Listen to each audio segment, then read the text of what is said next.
চারদিকে সবুজ ধানের ক্ষেত, প্রচণ্ড রোদ। সমর ঘাম ঝরিয়ে মাটি কোপাচ্ছে, তার জামা ঘামে ভিজে গেছে। দূর থেকে সমরের বন্ধু অশোক হেঁটে হেঁটে আসে। কিরে সমর, তুই কি মানুষ না লোহার তৈরি? এই রোদে দাঁড়িয়ে কাজ করেই যাচ্ছিস। লোহার হইলে তো ভালোই হইতো, অন্তত খিদে লাগতো না। এখন তো পেট আর সংসারের চিন্তায় খাটতেই হয়। আরে বাবা, তোর এই একই কথা, সারাদিন শুধু কাজ আর কাজ। জীবনে একটু আনন্দও লাগে। আনন্দ তোদের মতো বড়লোকদের জন্যই। আমার আনন্দ হইল দিনের শেষে দুমুঠো ভাত জোটানো। আবার শুরু করলি? কতবার বলেছি তুই আমার বন্ধু, তোর আর আমার মধ্যে বড়লোক গরিবের কথা বলবি না। ঠিক আছে, আর বলবো না। আজ বাজারে গিয়ে খাসির মাংস আর ভাত খেয়ে আসি, সকাল থেকে খেতে ইচ্ছে করছে। খাসির মাংস? ওরে বাবা, ওইটা তো আমার কাছে স্বপ্নের খাবার। একবেলা খাইতে যত টাকা লাগে তাতে আমার কয়েকদিনের বাজার হয়ে যাবে। ধুর পাগল, আমি থাকতে তুই টাকা নিয়ে ভাবছিস কেন? আজ সব খরচ আমার। না না, সেইটা হবে না। আমি তোর ওপর বোঝা হইতে চাই না। বেশি কথা নয়, তুই আজ আমার অতিথি, চল। তোর জেদের কাছে কেউ টিকতে পারে না। সেটাই তো আমার সবচেয়ে বড় গুণ। দুজনে হাসতে হাসতে বাজারের দিকে চলে যায়। বড় থালায় গরম ভাত আর খাসির মাংস পরিবেশন করা হয়েছে। অশোক খুব আনন্দ করে খেতে শুরু করেছে। সমরও খায়, কিন্তু তার মুখে তেমন উচ্ছ্বাস দেখা যাচ্ছে না। আহ, কি মজা! বলতো কেমন লাগছে? এই মানে কি? ভালো হয়নি নাকি? খারাপ হয় নাই, কিন্তু কিন্তু কি? সত্যি কথা বলবো? নিশ্চয়ই বলবি। এই মাংসের দাম অনেক, কিন্তু স্বাদটা খুব সাধারণ। এমন কিছু নাই যে খায়ে মনে থাকবে। কি বলছিস? সবাই তো এই দোকানের খুব প্রশংসা করে। মানুষ চাইলে দাম দেখে মুগ্ধ হয়, কিন্তু স্বাদ দেখে নয়। তাহলে তোর মতে আরও ভালো বানানো যায়? শুধু ভালো না, অনেক ভালো। বাহ, দেখি তো কত বড় রাঁধুনি হয়ে গেছিস। আমার ঠাকুমা বলতেন, রান্না শুধু মশলা দিয়ে হয় না, রান্না হয় মন দিয়ে। আচ্ছা, তাহলে তোর সেই জাদু রান্নার নাম কি? মটন কাবাব। মটন কাবাব? হ্যাঁ, ঠাকুমার গোপন রেসিপি। খুব কম মাংস, খুব কম খরচ, কিন্তু এমন স্বাদ হবে যে একবার খাইলে মানুষ ভুলতে পারবে না। সত্যি? একদম সত্যি। তাহলে কালই বানাবি। বানাইতে তো পারি, কিন্তু কেন? কারণ আমি খেতে চাই। সমরের ছোট কাঁচা বাড়ির উঠোনের এক পাশে মাটির উনুন জ্বলছে। শিলপাটার ওপর সমর মন দিয়ে বিভিন্ন মশলা বাটছে। চারদিকে দারচিনি, লবঙ্গ, গোলমরিচ, শুকনো লঙ্কা আরও নানা মশলার সুগন্ধ ছড়িয়ে পড়েছে। অশোক পাশে বসে অবাক হয়ে সব দেখছিল। আরে বাবা, মশলা বাটার গন্ধেই তো আমার জিভে জল চলে আসছে। এখনো তো আসল কাজ শুরুই হয় নাই। সত্যি বলছি, তোকে দেখে মনে হচ্ছে কোনো রাজপ্রাসাদের রাঁধুনি কাজ করছে। ধুর, আমি আবার রাঁধুনি কবে হইলাম? আজ দেখছি তুই শুধু রাঁধুনি না, শিল্পী। এই মশলাগুলো এমন যত্ন করে মেশাচ্ছিস যেন ছবি আঁকছিস। সমর মশলা মেখে মাংস প্রস্তুত করে। কিছুক্ষণ পর উনুনের আগুনে কাবাব সেঁকা শুরু হয়, আর তখনই চারদিকে দারুণ সুগন্ধ ছড়িয়ে পড়ে। আর কতক্ষণ লাগবে? গন্ধে তো আমার পেটের ভেতরে যুদ্ধ শুরু হয়ে গেছে। একটু ধৈর্য ধর, ভালো জিনিসের জন্য অপেক্ষা করতে হয়। আমার ধৈর্য শেষ। ঠিক আছে, হয়ে গেছে। নে, প্রথম কাবাবটা তুই খা। সমর একটা গরম গরম মটন কাবাব অশোকের হাতে দেয়। অশোক মটন কাবাবে এক কামড় দিতেই তার চোখ বড় বড় হয়ে যায়। উফ, কি হইল? বেশি ঝাল হয়ে গেছে নাকি? ঝাল? আরে পাগল, এটা তো অমৃত। এত ভালো নাকি? ভালো। আমার জীবনে এত সুস্বাদু কাবাব খাইনি। অশোক একের পর এক কাবাব খেতেই থাকে। আরে ধীরে খা, গলায় আটকে যাবে। আটকালেও সমস্যা নেই, এমন স্বাদ পেয়ে মরলেও আফসোস থাকবে না। তুই সত্যি পাগল। না, আজ আমি সত্যিটা বুঝলাম। কি সত্যি? তুই খেতে মাটি কোপাচ্ছিলি কেন? মানে, তোর মতো প্রতিভা নিয়ে মানুষের জমিতে মজুরি করার কোনো মানে হয়? প্রতিভা দিয়ে তো পেট ভরে না অশোক, কাজ না করলে সংসার চলবে কি কই রে? আরে বোকা, এই কাবাবই তো তোর সংসার চালাবে। কি বলিস? আমরা এটা নিয়ে ব্যবসা করব। ব্যবসা? হ্যাঁ, আমার একটা পুরনো দোকান আছে বাজারের মোড়ে, অনেক দিন খালি পড়ে আছে। তারপর ওটা আমি পরিষ্কার করে সাজিয়ে দেব, চেয়ার টেবিল উনুন সব ব্যবস্থা করব। কিন্তু এত খরচ? সেটা আমি দেখব। আর মশলা মাংস কয়লা সেগুলোর খরচও আমি দেব। তুই আমার জন্য এত কিছু করবি? তুই আমার বন্ধু, আর তোর প্রতিভা নষ্ট হতে আমি দেব না। কিন্তু যদি লোক না আসে? লোক না এসে যাবে কোথায়? বাজারে তো কত দোকান আছে। আছে, কিন্তু তোর মতো স্বাদ কারো কাছে নেই। তবুও ভয় লাগতেছে। প্রথম দিন হয়তো কম মানুষ আসবে, কিন্তু দ্বিতীয় দিন একটু বেশি। তারপর একদিন দেখবি দোকানের সামনে লাইন পড়ে গেছে। সত্যি কি এমন হবে? অবশ্যই হবে। আর দোকানের নাম কি হবে? আমি ঠিক করে ফেলেছি। কি নাম? সমরের জাদুকরি মটন কাবাব। আরে না না, আমার নাম কেন থাকবে? কারণ এই স্বাদ তোর, এই জাদু তোর হাতে। কিন্তু তুই তো সব খরচ দিবি। খরচ আমি দেব, কিন্তু মানুষ আসবে তোর রান্নার জন্য। জানিস অশোক, ছোটবেলা থেকে কেউ আমার ওপর এত ভরসা করে নাই। আমি করি। যদি কোনো দিন আমি সফল হই, তার সবচেয়ে বড় কারণ তুই হবি। আর যদি সফল হই, তাহলে আমরা দুজনে হব। তাহলে শুরু করা যাক, শুরু করা যাক।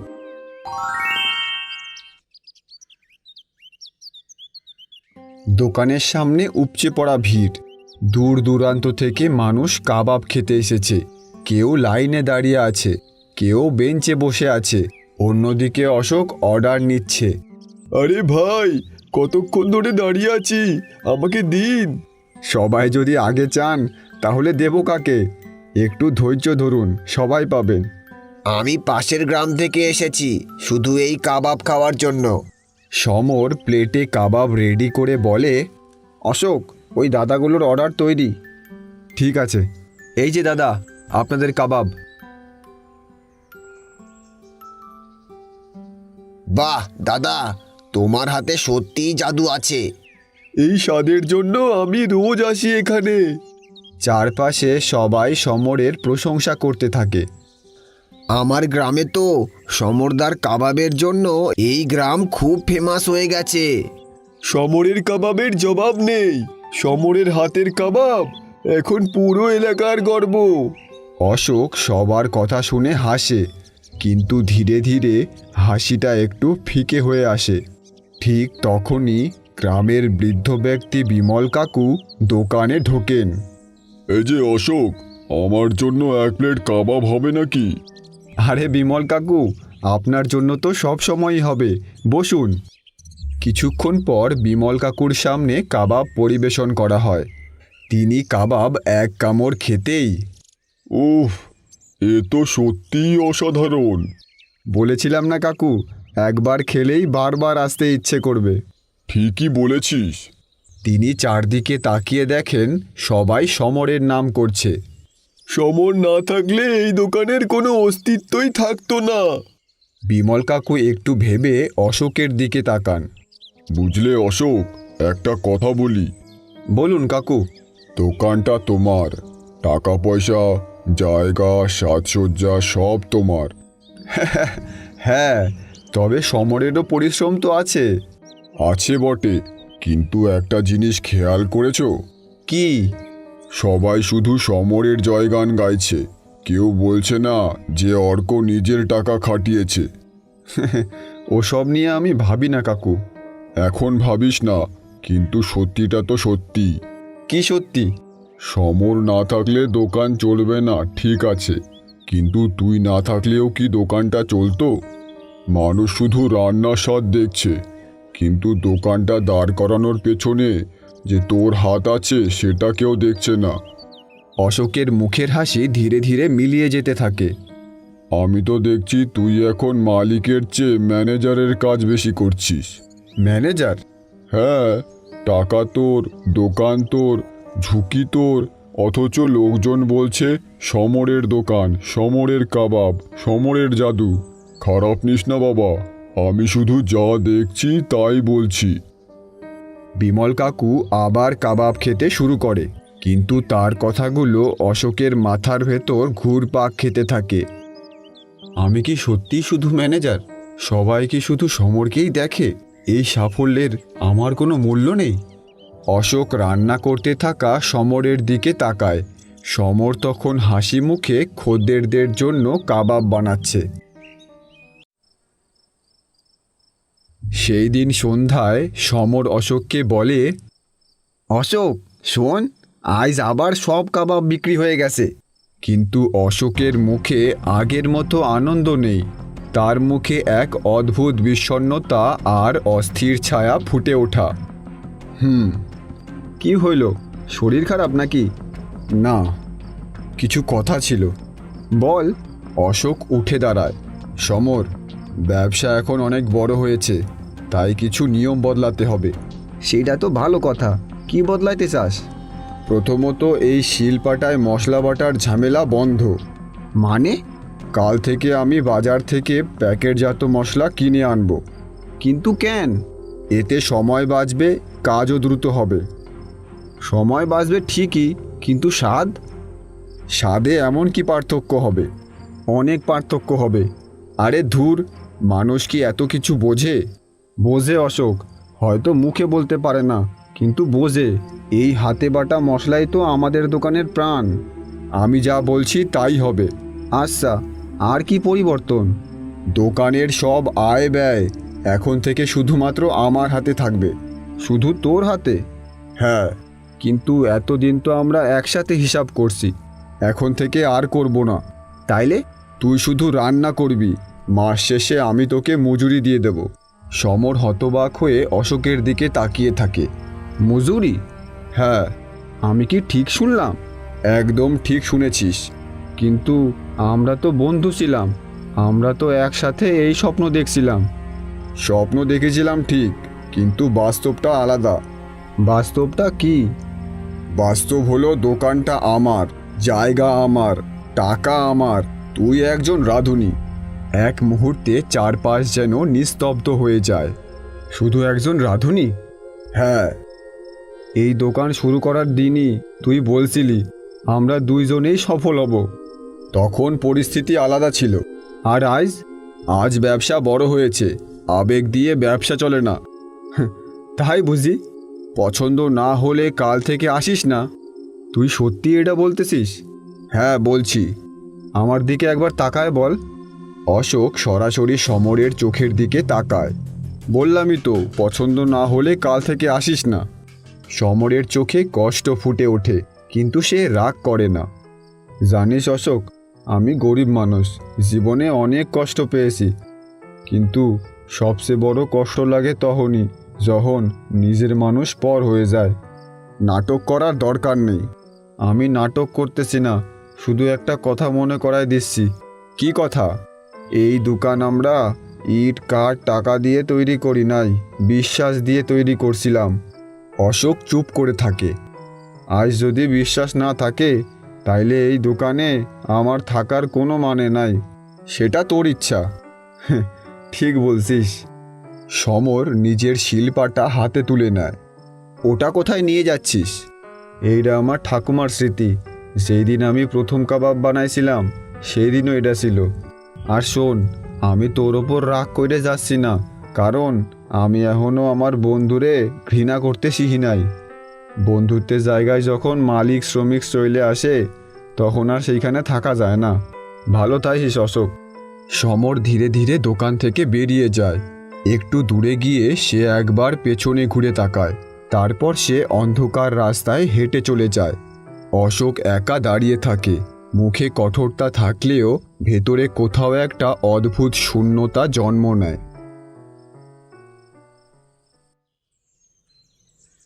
যে দোকানে একসময় উপচে পড়া ভিড় হতো, আজ সেখানে প্রায় কেউ নেই। উনুনের আগুন জ্বলছে ঠিকই, কিন্তু সেই পরিচিতি সুগন্ধ নেই। অশোক কাবাব বানিয়ে খদ্দেরদের সামনে পরিবেশন করছে। এই নিন কাকু, আজকের স্পেশাল কাবাব। এ কি? কি হলো? এটা কি মাংস না রাবার? আগের সেই স্বাদটা কোথায়? হ্যাঁ রে, আগে তো গন্ধেই জিভে জল চলে আসতো। সমর কই? ও কি অসুস্থ? সমর নেই। নেই মানে? ও আর এখানে কাজ করে না। তাই বলি, স্বাদটা পুরো বদলে গেছে। এত বাড়িয়ে বলার কিছু নেই, মশলা তো একই। মশলা এক হতে পারে, কিন্তু হাত তো এক নয়। সত্যি কথা বলতে কি, আমরা এখানে আসতাম সমরের বানানো কাবাবের জন্য। খদ্দেররা অর্ধেক খাবার খেয়ে উঠে চলে যায়। অশোক হতাশ হয়ে খালি টেবিলের দিকে তাকিয়ে থাকে। ঠিক তখনই দোকানে প্রবেশ করে অশোকের বাবা রমেনবাবু। উনি চারদিকে তাকিয়ে দীর্ঘশ্বাস ফেলেন। এই দোকানটা একদম চিনতে পারছি না। বাবা, কি হয়েছে বলতো? সবাই শুধু সমরের কথা বলে, যেন আমি কিছুই নই। তুই এখনো একই ভুল করে যাচ্ছিস। কি ভুল? তুই ভাবছিস শুধু মশলার জন্যই আসতো? তাহলে? মানুষ আসতো সেই নিষ্ঠার জন্য, সেই পরিশ্রমের জন্য, সেই ভালোবাসার জন্য। কিন্তু আমি তো একই রেসিপি ব্যবহার করছি। রেসিপি কাগজে লেখা যায়, কিন্তু হাতের গুণ শেখানো যায় না। অশোক চুপ করে থাকে। মনে আছে দোকান শুরু হওয়ার আগে সমর রাত থেকে ভোর পর্যন্ত খেটে মশলা বানাতো? হ্যাঁ। আর তুই? আমি ওকে সাহায্য করতাম। ঠিক, তোরা দুজনে একে অপরের শক্তি ছিলি। না রে অশোক, মশলা এক হলেও আন্তরিকতা আর হাতের গুণ এক নয়। তুই টাকার জোরে দোকান গড়তে পারিস, কিন্তু মানুষের ভালোবাসা আর স্বাদ সায়নের হাড় ভাঙা খাটুনি থেকে আসতো। অশোকের চোখ ভিজে ওঠে। তুই দোকান হারাসনি, তার থেকেও বড় কিছু হারিয়েছিস। কি? একজন সত্যিকারের বন্ধু। অশোকের মাথা নিচু হয়ে যায়। তুই বন্ধু হারিয়ে এখন একটা শূন্য দোকান আঁকড়ে আছিস। চারদিকে ফাঁকা দোকানের দিকে তাকিয়ে অশোক উপলব্ধি করে বাবার কথাগুলো সত্যি। বাবা, আমি খুব বড় ভুল করেছি। ভুল সবাই করে, কিন্তু সেই ভুল বুঝে সংশোধন করতে পারাটাই হলো আসল মানুষত্ব। সমর যদি আমায় ক্ষমা না করে? আগে মন থেকে ক্ষমা চা। সত্যিকারের বন্ধুত্ব থাকলে সে ফিরবেই। আমি এক্ষুনি ওর কাছে যাব। সকালের নরম রোদ। সমর আবার আগের মতো খেতে কাজ করছে। তার হাতে কোদাল। মুখে ক্লান্তি থাকলেও মনে শান্তি আছে। দূর থেকে অশোক ধীরে ধীরে এগিয়ে আসে। সমর। সমর কাজ থামিয়ে তাকায়। অশোক, তুই এইখানে? আমার সাথে একটু কথা বলবি? বল, কি হয়েছে? কিছুক্ষণ অশোক কোনো কথা বলতে পারে না। আমাকে ক্ষমা কর বন্ধু। আমি বিমল কাকুর কথায় নিজের অহংকারকে বড় করে ফেলেছিলাম। আমি ভেবেছিলাম টাকা থাকলেই সব হয়, কিন্তু আজ বুঝেছি টাকা দিয়ে দোকান কেনা যায়, মানুষের মন কেনা যায় না।